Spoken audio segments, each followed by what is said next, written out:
오늘 우리 함께 읽을 기록된 하나님 말씀, 구약의 말씀 예레미야서 예레미야 제20장 7에서 13절까지의 말씀입니다. 구약 1082쪽경에 있는 예레미야 제20장 7에서 13절까지의 말씀 오늘 함께 읽고 묵상합니다. 여호와여, 주께서 나를 권유하심으로 내가 그 권유를 받았사오며 주께서 나보다 강하사 이기셨으므로 내가 조롱거리가 되니 사람마다 종일토록 나를 조롱하나이다. 내가 말할 때마다 외치며 파멸과 멸망을 선포함으로 여호와의 말씀으로 말미암아 내가 종일토록 치욕과 모욕거리가 됨이니이다. 내가 다시는 여호와를 선포하지 아니하며 그의 이름으로 말하지 아니하리라 하면 나의 마음이 불붙는 것 같아서 골수에 사무치니 답답하여 견딜 수 없나이다. 나는 무리의 비방과 사방이 두려워함을 들었나이다. 그들이 이르기를 고소하라, 우리도 고소하리라 하오며 내 친한 벗도 다 내가 실족하기를 기다리며 그가 혹시 유혹을 받게 되면 우리가 그를 이기어 우리 원수를 갚자 하나이다.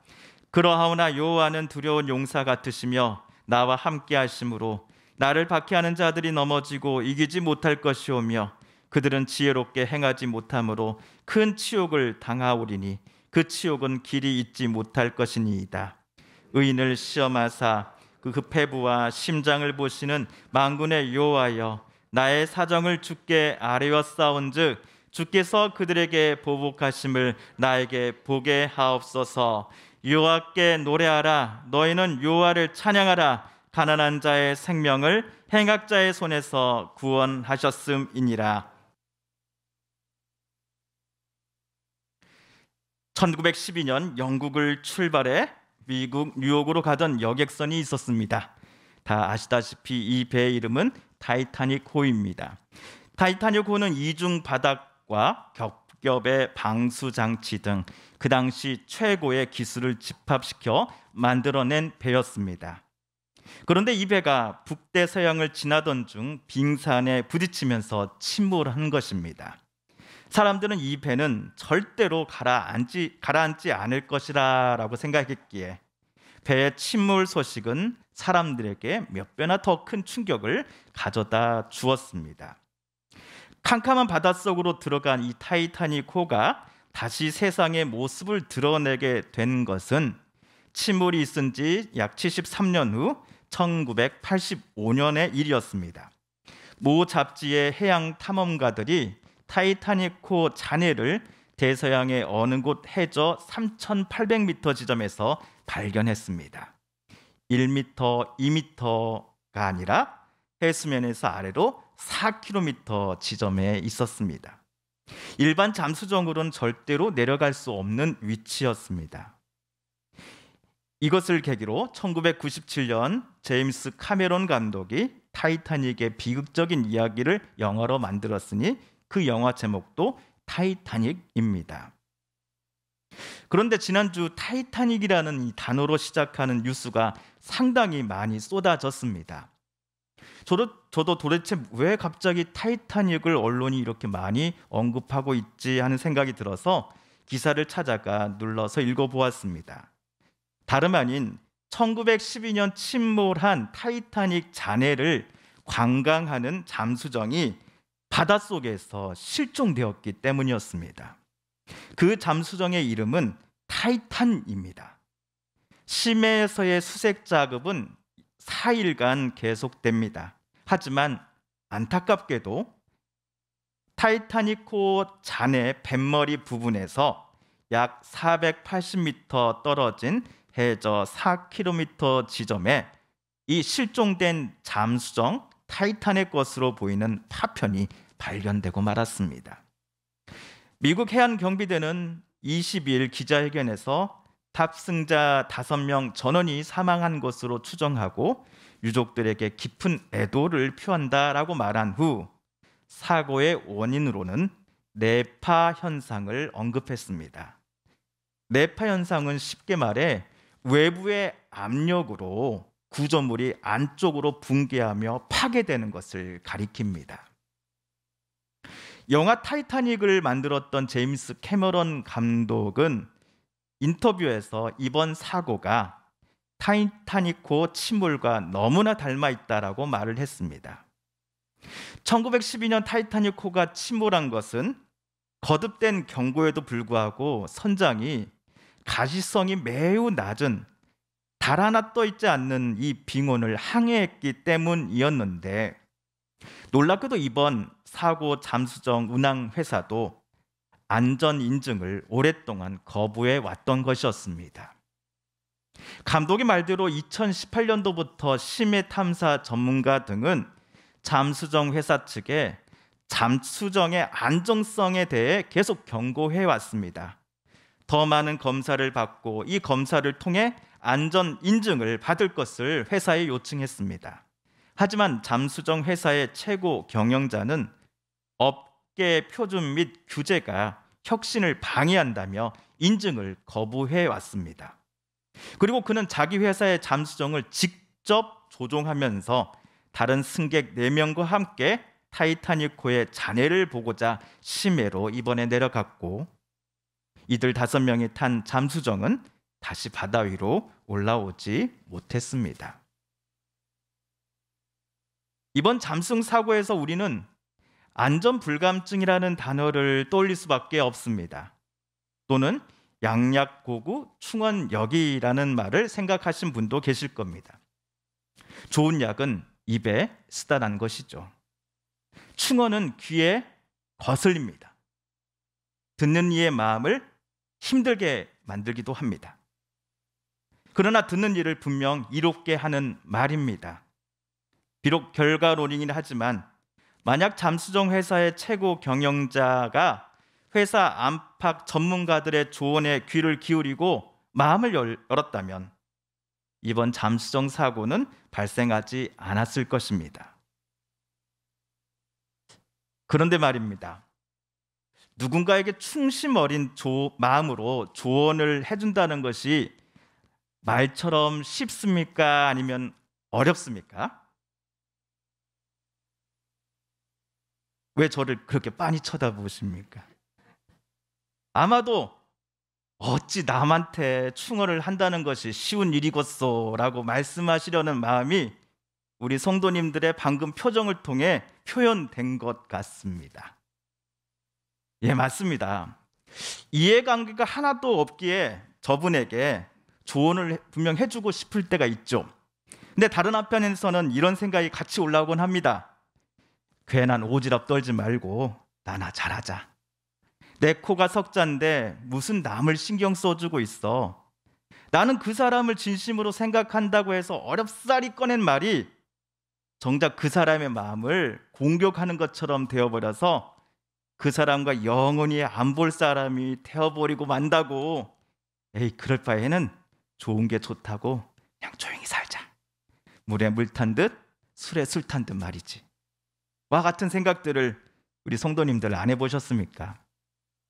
그만큼 충심 어린 조언과 권면, 때로는 꾸짖음이 얼마나 어려운 것인가를 다시금 우리는 깨닫게 됩니다. 우리의 깨달음은 역사에서 독재자들 곁에는 아첨꾼들은 참으로 많은데 그들 곁에 충신이 남아있지를 못하는가라는 질문의 답이기도 합니다. 그런데 진심 어린 조언과 부탁을 말하는 것을 주저하고 있는 어떤 사람이 오늘 성경에 등장합니다. 그 사람은 구약의 선지자 중 한 명인 예레미야입니다. 우리 7절과 8절을 세 번역으로 다시 한번 읽어보겠습니다. 시작. 주님께서 나를 속이셨으므로 내가 주님께 속았습니다. 주님께서는 나보다 더 강하셔서 나를 이기셨으므로 내가 조롱거리가 되니 사람들이 날마다 나를 조롱합니다. 내가 입을 열어 말을 할 때마다 폭력을 고발하고 파멸을 외치니 주님의 말씀 때문에 나는 날마다 치욕과 모욕거리가 됩니다. 주전 천년경 다윗 왕으로부터 시작된 이스라엘의 남유다 왕국은 주전 587년경 저와 여러분이 잘 아는 바벨론의 왕 느부갓네살에 의해 멸망당합니다. 그 당시에 예레미야는 남유다의 수도 예루살렘에서 선지자로 활동하면서 하나님의 말씀을 대언했습니다. 시내산 떨기나무에서 하나님께서 모세를 너의 백성 곁으로 되돌아가 나의 말을 전하라 라는 임무를 주셨을 때 모세의 반응과 또 대답을 우리는 기억합니다. 나는 못 갑니다. 저는 당신의 임무를 수행할 만한 능력을 가진 사람이 아닙니다 라고 말했지요. 예레미야도 마찬가지였습니다. 폭풍 전야와 같은 국제 정세의 한복판에 놓여 있는 남유다의 왕과 고관들 그리고 백성에게 나아가 하나님의 말씀을 대언할 사람으로 예레미야를 하나님이 선택하고 부르셨을 때 예레미야의 대답도 모세와 마찬가지로 아니요, 하나님, 나는 어립니다 였습니다. 나 말고 다른 사람을 보내라는 것입니다. 하지만 하나님의 그 강권하심에 예레미야는 항복할 수밖에 없었습니다. 선지자는 하나님의 인도하심에 순종하기로 결심했습니다. 이런 과거의 부르심의 이야기가 오늘 7절에 나온 주께서 나를 권유하심으로 내가 그 권유를 받았고 주께서 나보다 강하사 나를 이기셨으므로 라는 문장에 담겨져 있습니다. 그런데 선지자로서 예레미야의 삶은 평안과 행복과는 거리가 멀었습니다. 그에게는 하나님께 대한 불만이 늘 가득했습니다. 그가 이스라엘에게 선포한 하나님의 메시지는 파멸과 멸망의 메시지였기 때문입니다.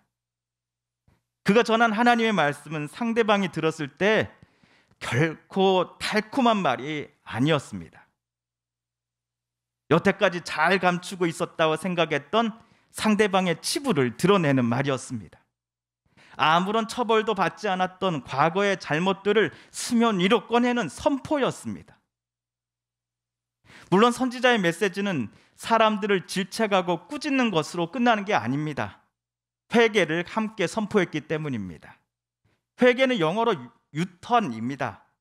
처음 출발했던 길로 되돌아감이 유턴이고 회개입니다.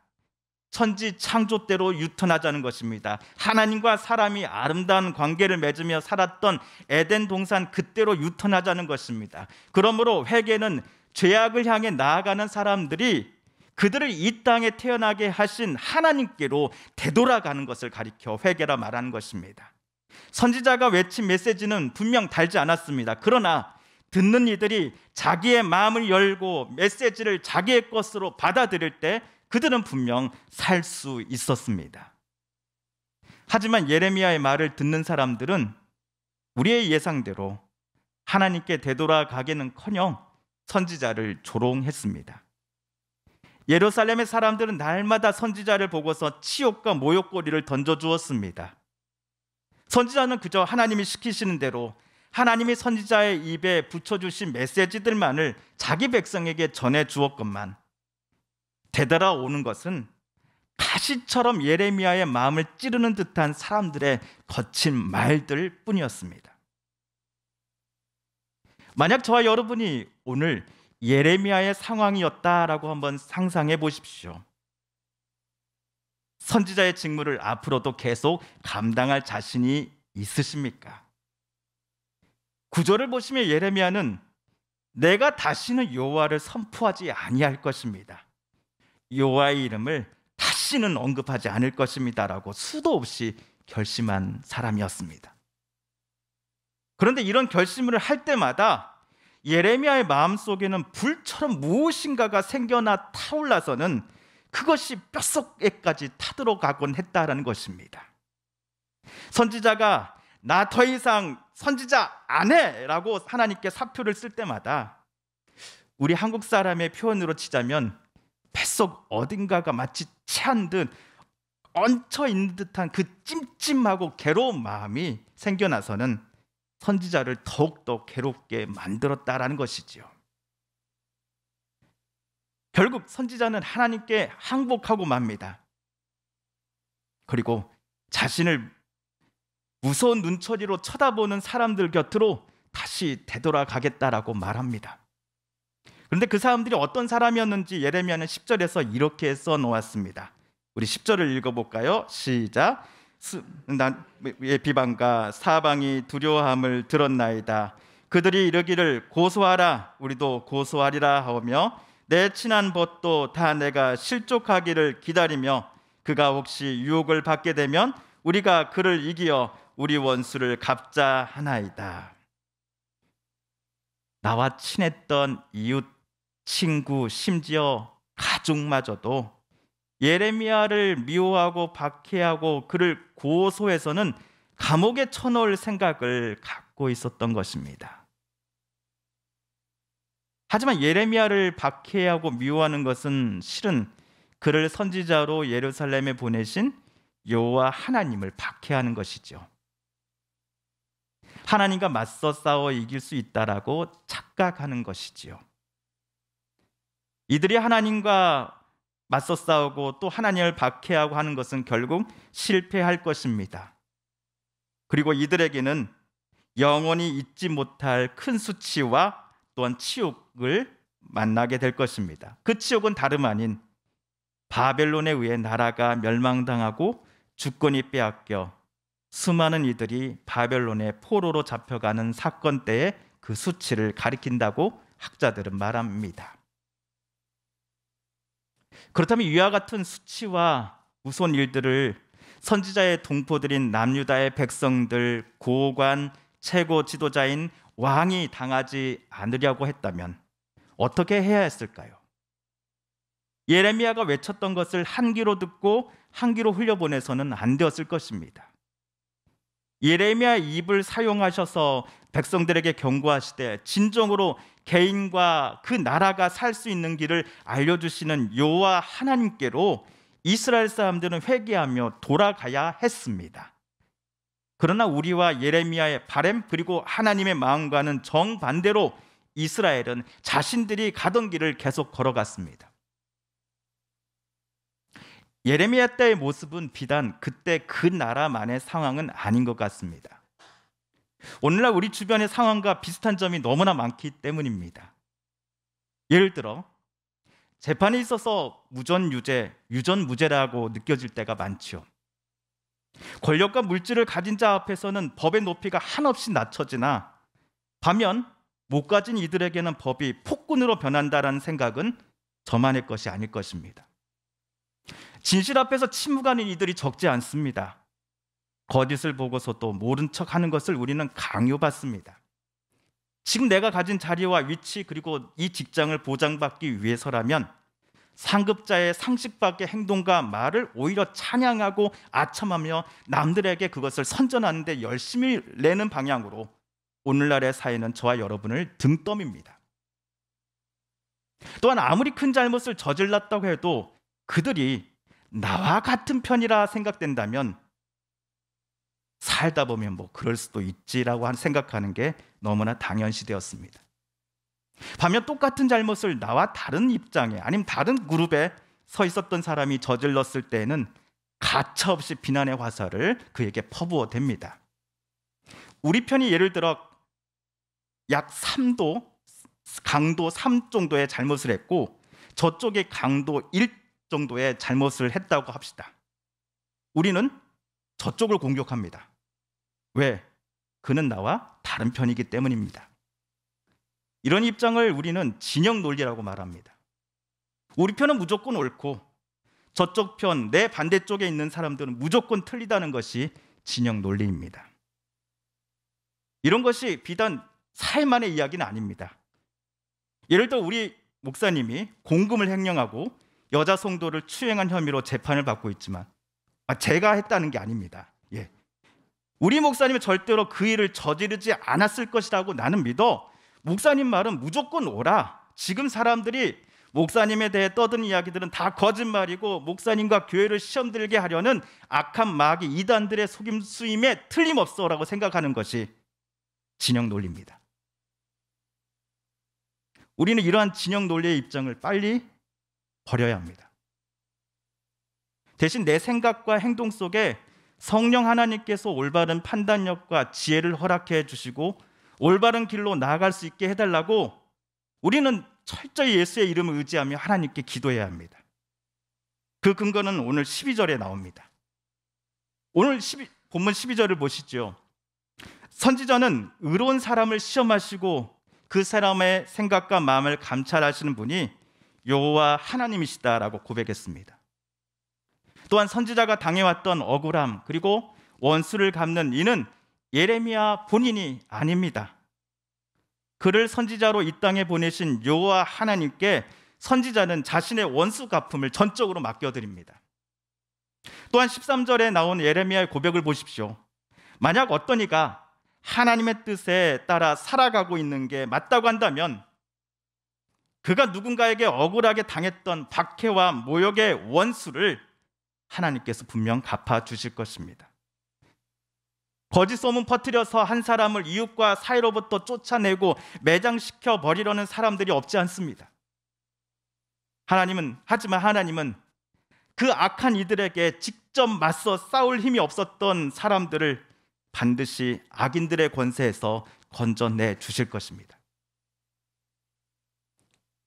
성도 여러분, 이처럼 예레미야의 삶 전체에서 말과 생각 그리고 행동 이 모든 것들의 기준은 여호와 하나님이셨습니다. 하나님의 생각과 하나님의 계획 그리고 하나님의 인도하심, 판단이 예레미야의 삶을 움직여 왔습니다. 그러므로 우리도 진영주의가 아니라 하나님이 내 삶의 주인이시다는 고백과 다짐으로써 오늘 하루를 살아가야 할 것입니다. 물론 하나님은 무조건 내 편이다라고 생각해서는 안 됩니다. 왜냐하면 내가 하는 말, 내가 하는 외침, 내가 하는 주장은 모두 하나님의 것이니 여러분은 내 말에 무조건 순종하셔야 합니다와 같은 착각을 할 가능성이 매우 높기 때문입니다. 그렇다면 저와 여러분은 하나님이 무조건 내 편입니다가 아니라 우리가 하나님의 편이 되게 해달라고 다짐하고 기도해야 할 것입니다. 예수님은 제자들에게 이렇게 말씀하십니다. 몸은 죽여도 영혼은 능히 죽이지 못하는 자들을 두려워하지 말고 오직 몸과 영혼을 능히 지옥에 멸하실 수 있는 이를 두려워하라. 참새 2마리가 한 아사리온에 팔리지 않느냐. 그러나 너희 아버지께서 허락하지 아니하시면 그 하나도 땅에 떨어지지 아니하리라. 우리 31절 함께 읽을까요? 시작. 두려워하지 말라. 너희는 많은 참새보다 귀하니라. 아멘. 사랑하는 성도 여러분, 하나님의 마음을 품을 수 있는 우리가 되어서 하나님이 그 원하시는 뜻대로 또 하나님이 바라보라 하시는 그 모습으로 또 나아가란 그 길로 용감하게 또한 순종하며 기쁨으로 한 걸음 한 걸음 내딛는 우리 되게 해달라고, 또한 그러면서 하나님을 진심으로 사랑하며 하나님을 경외하며 살아가는 우리들 모든 성도들 되게 해달라고 이 아침 저와 함께 다짐해 보시지 않으시겠습니까? 함께 기도하겠습니다. TV CM, 라디오 CM, 선거 홍보 영상, 기업 홍보 및 기록 영화를 전문으로 기획, 촬영하여 제작하는 산여울 기획은 1등 제품을 2등 가격으로 공급합니다. 산여울 기획.